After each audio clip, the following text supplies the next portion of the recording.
बॉलीवुड से एक बेहद ही दुख भरी खबर सामने आ रही है। सिनेमा में खतरनाक विलेन की भूमिका के लिए मशहूर एक्टर सलीम गौस का निधन हो गया है। शाहरुख खान के साथ काम कर चुके 70 साल की उम्र में इस वेटरन खलनायक ने अपनी अंतिम सांस ली है। अपने एक्टिंग के बलबूते इंडस्ट्री में अपनी पहचान बनाने वाले सलीम का निधन दिल का दौरा पड़ने की वजह से हुआ है। जानकारी के मुताबिक सलीम का गुरुवार को मुंबई में निधन हुआ, जिसके बाद बीते दिन ही उनका अंतिम संस्कार भी कर दिया गया। सलीम के निधन की दुखद खबर को सलीम घोष की पत्नी अनीता सलीम घोष ने एक न्यूज साइट से बात कर कंफर्म किया। कल देर रात तक वो बिल्कुल ठीक लग रहे थे। उन्होंने अपने सारे काम निपटाए और फिर खाना भी खाया था, लेकिन फिर अचानक से उन्हें बहुत अजीब महसूस हुआ तो उन्हें फौरन मुंबई के अंधेरी स्थित कोकिलाबेन धीरूभाई अंबानी अस्पताल ले जाया गया, जहां पर उनके निधन का पता चला। हार्ट अटैक की वजह से वो दुनिया छोड़ गए। साथ ही इस खबर को अभिनेता शारिब हाशमी ने सोशल मीडिया पर शेयर किया।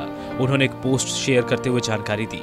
उन्होंने एक्टर के निधन पर दुख जताया और उनकी तस्वीरें शेयर करते हुए उन्हें याद किया। शारिब ने लिखा, पहली बार सलीम गौस साहब को टीवी सीरियल सुबह में देखा था और उनका काम बेहद लाजवाब लगा और उनकी आवाज तो मोह लेने वाली थी। बता दें कि सलीम के निधन से बॉलीवुड और टीवी इंडस्ट्री में गम का माहौल है।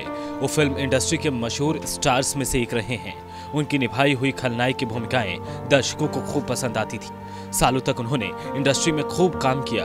उनका एक्टिंग का करियर साल 1978 में रिलीज हुई फिल्म स्वर्ग नर्क से शुरू हुआ था। इसके बाद कुछ सबसे बड़े सितारों और बैनरों के साथ भी कई फिल्मों में नजर आए। डीडी पर आने वाला सीरियल भारत एक खोज में उनकी भूमिका सबसे अहम थी। इस शो में उन्हें घर घर में पहचान मिली थी।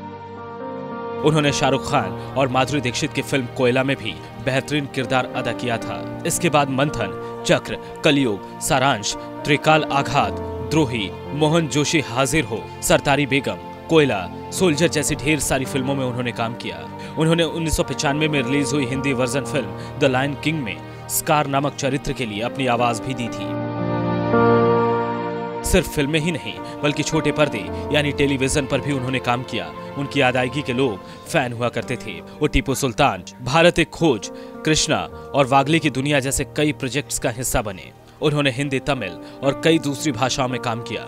कहा जाता है कि जितनी आसानी से वो हिंदी के डायलॉग्स बोलते थे, उतनी ही शानदार अंदाज से वो तमिल, तेलुगु, मलयालम और अंग्रेजी जैसी भाषाओं में भी बोलते थे। बॉलीवुड के साथ साथ वो अंग्रेजी फिल्मों में एक्टिंग का लोहा मनवा चुके हैं। रिपोर्ट्स के मुताबिक इस साल सलीम तमिल फिल्म का द फॉरेस्ट से कमबैक करने के लिए तैयार थे, लेकिन अब वो इस दुनिया को छोड़ ऐसी दुनिया में जा चुके हैं जहां से वापस आना किसी के लिए मुमकिन नहीं है।